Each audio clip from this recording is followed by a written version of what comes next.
All right, today we are taking on a heavy one.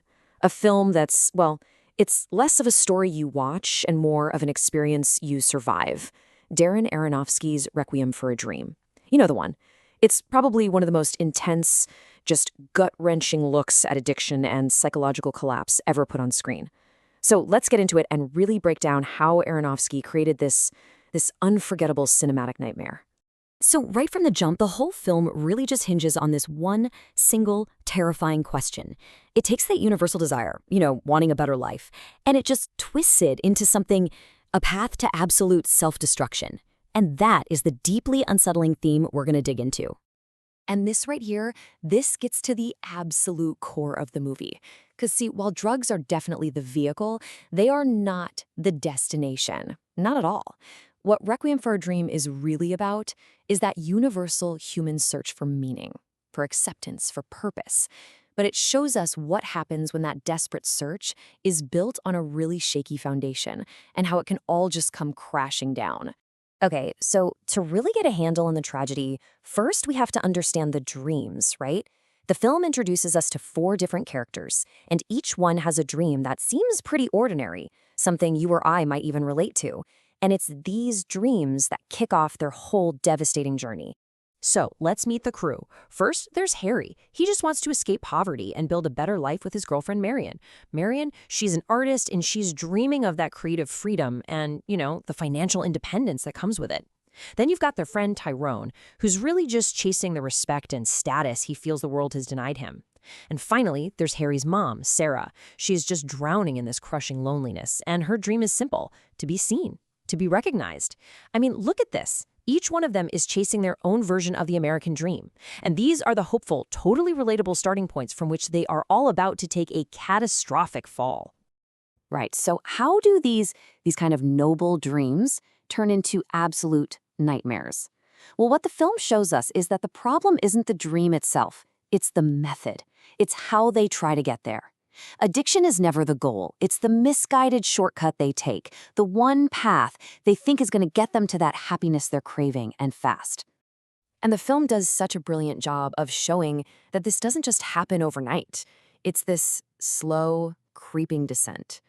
At first, yeah, the drugs seem to work. They deliver on their promise. You get this feeling of energy, of confidence, like your dreams are finally within reach.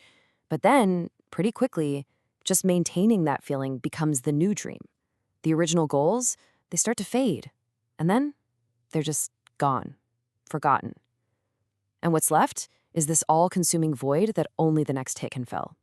Over and over and over again. But maybe the most tragic story of all is Sarah Goldfarb's. This quote just captures it all perfectly. I mean, this is a woman who is so incredibly lonely, just trapped in her apartment with her television and memories of the past. Her whole tragedy isn't born from chasing a high or some kind of thrill. It comes from this deep, desperate need to just feel like she matters again. And this is really where her story takes such a different, powerful turn. See, Harry, Marion, and Tyrone, they turn to heroin as a means to an end, right? It's a way to get money to fund their dreams. But Sarah's addiction is totally different. She starts taking diet pills, which are basically powerful amphetamines, all because she gets this phantom call that she's going to be on a TV show. So her addiction comes from this immense societal pressure to be thin, to be perfect, to be worthy of being on TV. She's not chasing a high. She's desperately trying to escape from feeling completely invisible. Now, the power of this film isn't just in the story it tells, it's in how it tells it. Aronofsky uses this really unique, aggressive style of filmmaking. And it's not just for show. It's all designed to plunge you, the viewer, directly into the characters' fracturing minds. You know exactly what I'm talking about, right? Those famous hip-hop montages, those super fast cuts showing the whole ritual of drug use, the prep, the hit, the pupil dilating. It makes it feel like this relentless mechanical cycle. And the music, oh man, the score by Clint Mansell basically becomes its own character. That theme just builds and builds this sense of inescapable dread. And by repeating certain shots and scenes over and over, we get trapped in the exact same obsessive loop as the characters. And that's the whole point. It's all done so you don't just watch their collapse, you feel their loss of control right there with them. And all of it, builds to one of the most devastating endings in movie history. The final act is literally a requiem. It's a funeral song, not just for the characters, but for the very hope they started with. This is where we see the final, brutal cost of chasing a flawed dream. So here's the final bill. And what's so brutal is that each character's fate is the perfect, tragic opposite of their dream. Harry, who wanted a better life, he ends up losing his arm to infection. Tyrone, who is chasing respect, he loses his freedom in a brutal prison. Marion, who dreamed of independence, she loses every ounce of her dignity to exploitation. And Sarah, who just wanted to be seen on TV, she completely loses her mind to electroshock therapy. Their search for happiness didn't just end in failure. It ended in the total annihilation of who they were. And then there's that final haunting image, the one that sticks with you forever. We see all four of them, each in their own private hell, curled up in the fetal position. And that's no accident. It's an incredibly powerful symbol. It's a return to the state of complete helplessness, total vulnerability.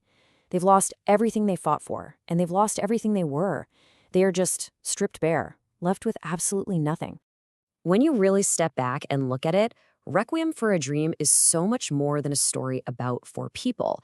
It's a brutal critique of the American dream itself. It's basically a full-on attack on a society that dangles these big promises of happiness, through money, through fame, through having the perfect image, but then gives you no real support or stable values to actually get there. So in the end, the characters aren't just victims of their addiction. They're victims of a hollow, broken promise. And that leaves us with this final, really haunting question. The film basically forces us to ask ourselves, what happens when the things we want the most are just illusions? What happens when our whole search for happiness is built on a shortcut or on some fantasy that society sold us? Is destruction the only possible end? It's a really dark thought, and it's exactly what makes this film so absolutely impossible to forget.